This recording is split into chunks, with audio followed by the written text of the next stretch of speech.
സംസ്ഥാനത്ത് വോട്ടെണ്ണലിന് ശേഷം ആരാകും മുഖ്യമന്ത്രി? ഇതാണിപ്പോൾ ഉയർന്ന വലിയ ചർച്ചകൾ.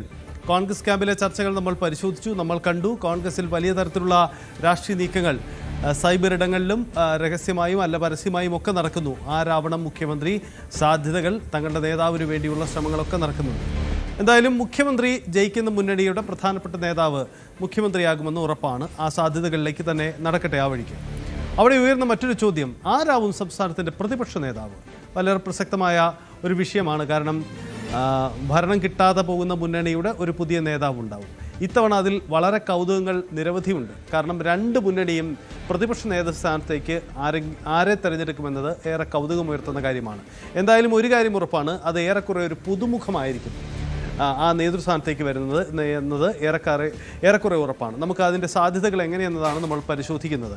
ആരാവും സംസ്ഥാനത്തെ പ്രതിപക്ഷ നേതാവ്? പ്രതിപക്ഷ നേതൃസ്ഥാനം ഏറ്റെടുക്കാൻ വരാൻ പോകുന്ന ആ നേതാവ്, അയാളുടെ സാധ്യതകൾ, സാഹചര്യങ്ങൾ. രണ്ടിലേതെങ്കിലും ഒരു മുന്നണിയെ ജയിക്കുള്ളൂ എന്ന് ഉറപ്പാണ്. അങ്ങനെയെങ്കിൽ ആ സാധ്യതയാണ് നമ്മൾ പരിശോധിക്കുന്നത്.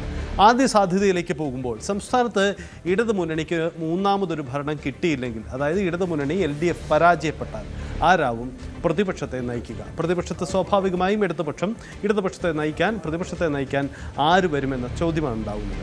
അവിടെ ഏറ്റവും പ്രസക്തമായൊരു ചോദ്യം, നിലവിലെ മുഖ്യമന്ത്രി പിണറായി വിജയൻ പ്രതിപക്ഷ നേതൃസ്ഥാനം ഏറ്റെടുക്കുമോ, അദ്ദേഹം പ്രതിപക്ഷ നേതാവായി മാറുമോ എന്ന ചോദ്യമാണ്. എന്തായാലും ആ ഒരു സാധ്യതയടക്കം ഏറെ കൗതുകം ഉണ്ടാക്കുന്ന ചോദ്യങ്ങൾ നമുക്ക് മുന്നിൽ ഉണ്ടാവുന്നുണ്ട്. നമുക്ക് അക്കാര്യം കൂടി പരിശോധിക്കാം.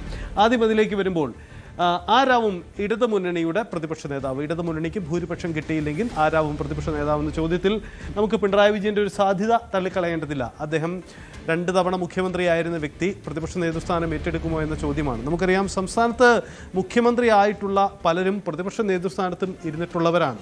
പക്ഷേ പിണറായി വിജയൻ പ്രതിപക്ഷ നേതൃസ്ഥാനം വഹിച്ചതിന് ശേഷമല്ല മുഖ്യമന്ത്രിയായത്. മുമ്പും അങ്ങനെ ആളുകൾ വന്നിട്ടുണ്ട്. അദ്ദേഹം അല്ലാതെ മുഖ്യമന്ത്രി സ്ഥാനത്തേക്ക് വന്ന വ്യക്തിയാണ്. അപ്പോൾ 2 ടേം സർക്കാരിനെ നയിച്ച വ്യക്തി പ്രതിപക്ഷത്ത്, ഈ തവണ മുന്നണിയെ നയിച്ച വ്യക്തി പ്രതിപക്ഷ നേതൃനിര സ്ഥാനം ഏറ്റെടുക്കുമോ എന്ന കൗതുകമുയർത്തുന്ന ചോദ്യമുണ്ട്. എന്തായാലും പിണറായി വിജയൻ, അദ്ദേഹത്തിൻ്റെ ആരോഗ്യസ്ഥിതി, അദ്ദേഹത്തിൻ്റെ ഇപ്പോഴത്തെ പൊളിറ്റിക്കൽ പൊസിഷൻ, അതൊക്കെ വിചാരിച്ച് നമുക്ക് അദ്ദേഹത്തിന് ഒരു സാധ്യത നൽകാമെങ്കിൽ കൂടിയും വലിയ സാധ്യത പിണറായി വിജയൻ പ്രതിപക്ഷ നേതൃസ്ഥാനം ഏറ്റെടുക്കാൻ ഇല്ല എന്ന് നമുക്ക് കരുതാം. പക്ഷേ അദ്ദേഹത്തിൻ്റെ പേര് നമുക്ക് സ്വാഭാവികമായും പരിഗണിക്കേണ്ടി വരും.